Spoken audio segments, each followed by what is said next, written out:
Hello family, welcome to my YouTube channel. তোমরা সবাই কেমন আছো? আশা করছি তোমরা সবাই ভালো আছো, আর আমি খুব ভালো আছি।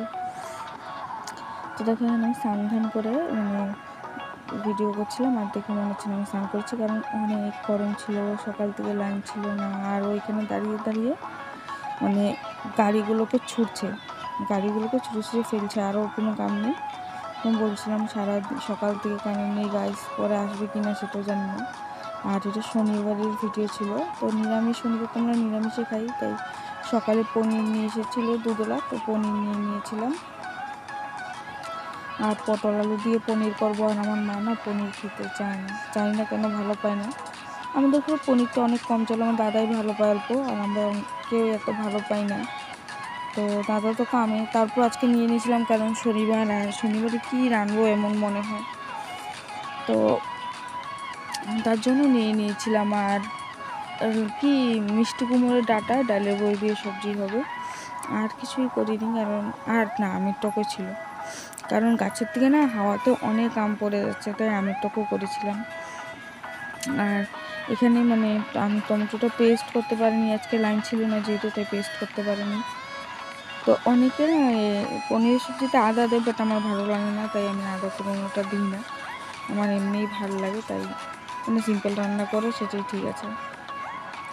আর শনিবার সোমবার নিরামিষ দিনগুলো আসলে না এরকম মনে হয় যে কী রান্নবো কী করবো এমন মনে হয় নিরামিষ রান্নার থেকে আমিষ রান্নাটা অনেক শর্টকাট নাকি এমন মনে হয়। তো এখানে আমি রান্নাও করছিলাম, আমার বৌদির সাথে কথা বলছিলাম, আর আমার দাদা ছেলেটা আজকে একলাই ছিল, কারণ আমার বৌদি তারা ওরা বাড়িতে নেই, ওদের মাসির বাড়িতে ঘুরতে গিয়েছিলো, তো ওর সঙ্গী নেই আজকে, তো চুপচাপ আমাদের সঙ্গে গাড়ি নিয়ে খেলছে, তো একবার গাড়ি ফেলছে, এগুলোই করছে, আর কি করবে বাচ্চা মানুষ। তো ওখানে আমি টমেটোটা দিয়ে হলদি, তারপরে জিরার গুঁড়ো, লবণ, মরিচের গুঁড়ো দিয়ে অল্প সাঁতলিয়ে জল দিয়ে দিয়েছি, কারণ এই জলটা না অল্প টানলে তেলটা যখন ছাড়বে তখন সবজিটাও দিয়ে দেবো। আর যেহেতু আমি আগে আলু আর পটলটা ভেজে রেখেছিলাম, আর আমার না পনির তরকারির মধ্যে এগুলো ভেজে না দিলে ভালো লাগে না, ভেজে দিলে অল্প মনে হয় কি সবজিটা ভালো হয়, তাই আমি অল্প ভেজে দিই। তো তোমাদের এখানে কেমন গরম বলবে করতো? আমাদের এখানে না আসামে অনেক গরম পড়ে গেছে, অনেক কি বলবো। তো দেখো আমি সবজিটাও দিয়ে দিয়েছি, আর এখন হালকা সাঁতলিয়ে গরম জল দিয়ে দেবো। তো এত গরম পড়ছে আসামে, ফট করে গরমটা পড়ে গেছে, কি বলবো, সহ্য করা যাচ্ছে না। আর এই এত গরমের মধ্যে কারেন্টটাও কেটে রাখছে, লাইনও থাকছে না, এরকম একটা অবস্থা। আর এত গরম, লাইনটা থাকলে তো হচ্ছে হাওয়া খাওয়া যায়, বাট তাও তো জানতে পারছে যে না অল্প হাওয়া দিচ্ছে বাইরে, তাই। আর আজকে তেজপাতাগুলো না বেশি পুড়ে গেছিলো, আর আমি সবজির থেকে উঠে ফালাইনি, কারণ থাক ফেললে দেবো থাক বলে আর ফালাইনি, রেখে দিয়েছিলাম। তারপরে এখানে তো পনির রান্নাটা কমপ্লিট হয়ে গেল, তাই তোমাদেরকে দেখাচ্ছিলাম। পনির রান্না হয়ে গেছে, তারপরে আমি বসিয়ে দেবো আর একটা সবজি। আর যেহেতু ডাঁটা সবজিতে ডালের বড়ি দেবো, তাই আগে ডালের বড়িটা ভেজে নেব, তারপরে সবজিটা সোমবার দেবো। আর আমার ভিডিওটা না তোমরা কে কোথার থেকে দেখো প্লিজ বলো। আর আমার ভিডিওতে আমি জানি না কেন ভিউজ যাচ্ছে না, হয়তো বা নতুন চ্যানেল তার জন্য ভিউজ যাচ্ছে না, এমনটা হতে পারে, বাট ভিউজ যাচ্ছেই না, লাইকও পড়ছে না, বুঝতে পারছি না কেন। তো যাই হোক না কেন, প্লিজ তোমরা আমার পাশে থাকো, আমাকে সাপোর্ট করো।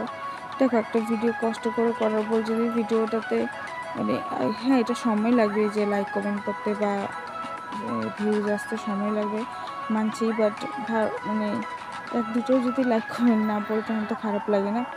তো প্লিজ তোমরা আমাকে অল্প সাপোর্ট করো, আমার পাশে থাকো। আর এখান থেকে আমি সবজিটা সোমবার দিয়ে দিচ্ছি, এটা মিষ্টি কুমড়োর ডাঁটা ছিল, খালি আলু আর ডাঁটাই দিয়ে তরকারি করব, কারণ কি আর কিছু দিইনি। বেগুন ছিল কিন্তু আমরা দিইনি, পুরনো দিয়েছিলাম গোটা জিরা, আর কিছুই দিইনি, কারণ এটা না এই সবজিটা কি সিম্পলই ভালো লাগে। আর মশলাতে দিয়েছিলাম হলুদের গুঁড়ো, জিরের গুঁড়ো, অল্প চিনি, কারণ চিনি না দিলে মনে হয় কি ডাঁটাগুলো মজে না এরকম লাগে, অল্প চিনি আর লবণ দিয়েছিলাম, আর কিছুই দিইনি।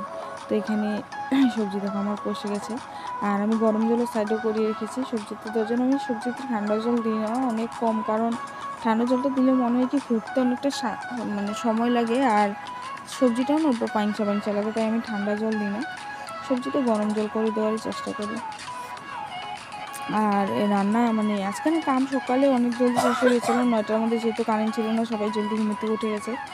কিন্তু গাছ রান্না করতে করতে আমাদের 2টা বেজে গেছে, রান্না করতে করতে অনেক লেট হয়ে গেছে, কারণ এই গরমের মধ্যে মানে ইচ্ছা করছে না যে রান্না করে একটা সবজি বানিয়ে বসে থাকি, আমি বৌদি কথা বলি, তারপর আরেকটা সবজি বসাতে যাই, মানে এরম করে করে কাটিয়েছি আর কি বলবো। তারপর দেখুন আমার সবজিটা কমপ্লিট হয়ে গেছে, আমি ডালের গুঁড়ো টমেটো দিয়ে সবজিটা নামিয়ে নিয়েছিলাম। তার মধ্যে গাছ ফোনে যেন চার্জও মানে চার্জ ছিল না, আমি ভিডিও করতে বললাম যা হবে হবে, ভিডিওটা করতে পারলে হলো, এডিটিংটা পোস্টিংটা পরে করে দেবো। তো আমি এখানে আমার বৌদি আম আর একটা টমেটো কেটে রেখেছিলো, সেটাই দিয়ে দিলাম টক বানানোর জন্য, কারণ গাছের আমটা হাওয়াতে অনেক পড়ে যাচ্ছে আর আমগুলো ফালাতে নষ্ট লাগে। কিছুটা আম রেখে দিয়েছি আচার বানানোর জন্য, আর কিছুটা আম দিয়ে আজকে টক বানালাম। আর আমি না মানে জলের গাড়ি জল দিতে এসেছিলো, আর জল খাতাটা নিয়ে গেছিলাম, আর মানে পুড়ে গেছে, হালকা পুড়ে গেছে, তো সেটা আমি উঠাইনি, কারণ টকটা না কালা কালা হলে ভালো লাগে না, বা পুরো পুরো গন্ধ করলে ভালো লাগে না, তাই আমি আর ওটা উঠালাম না। আমি এরকমভাবে গুড়টা চিনিটা দিয়ে দিলাম, আর আমার কাছে না টক গুড় দিয়ে করলে অনেক ভালো লাগে, আর কাজু কিশমিশ বেশি হতে হবে তাহলে ভালো লাগে। তো আমি কাজু কিশমিশ কিছু পাইনি, তাই আমি এখানে খেজুর দিয়েছিলাম। আর টকটা জেলি জেলির মতন করিনি, কারণ আর একটু সময় রাখ না মানে টকটা কালো যেতে যেতে লেগেই গেছিলো নিচে, তাই আমি রাখিনি, টকটা অল্প ঝুলঝুলি নামিয়ে দিয়েছিলাম। আর পরে আরও দিন চেষ্টা করবো ভালো মতন বানানো, মানে এমন হয়েছে যে জলের খাতাটা নিয়ে গেছিলাম জলটা লেখানোর জন্য, তাই মানে আর কি হয়ে গেছে। আর টকের মধ্যে না আমি ভাজা জিরা মানে মিষ্টি জিরা আর একটা শুকনো মরিচ মানে তেলে গুঁড়া করে দিয়েছি, এরকম দিলে অনেক ভালো লাগে টকটা। আর এখানে দেখো আমাদের বাড়ির একটা গরু এসেছিলো, একটা বাচ্চা গরু, তো গাছ খাচ্ছিলো বলে ঘরে এসে আমাদের দাদা ছিল ওকে সবজি এনে গরুকে তিতা করলা দিচ্ছে, গরুকে তিতা করলা খাবে বলো? তারপরে শশা এনে দিয়েছে, খেলো, এবার যখন ও মাথায় রলো লাফ মেরে ঘরে চলে গেলো, ভয়ে লাফ মেরে ঘরে চলে গেলো। তো আমি আমার বৌদি অল্প ওইখানে গরুটা আদর করলাম, আর আমার বৌদি গিয়েছিলো গেট খুলে দিতে, আমাকে বললো বোনু তুই দাঁড়া, আমি গেটটা খুলতে গরুটাকে বের করবো, আর গেটের সামনে যে দেখা ওর মা দাঁড়িয়ে আছে, তারপরে কি বড় বড় সিংহ বললো আমি আর যাবো না বোনু গেট খুলতে। মানে আমাদের এগুলো করে সারাটা দিন কেটে যায় ঘরে। আর আমি বলছিলাম কি অনেক গরম গাইস, মানে কি বলবো। তো আমার দাদার ছেলে তো ওর তো শয়তানি কমে না বন্ধুরা, ওর শয়তানি থাকবেই। আর দেখো কি সুন্দর হাওয়া দিচ্ছিলো, লাইন ছিল না, কারেন্ট ছিল না, বাট হাওয়াটা অনেক সুন্দর ছিল। তো তারপরে কারেন্ট চলে এসেছিলো, আর বাইরে থাকিনি, ঘরে চলে এসেছিলাম, কারণ যেহেতু রাত্রে ঘুম হয়নি, কালকে রাত্রে অনেক গরম লাগছিলো, রাত্রেও কারেন্ট ছিল না।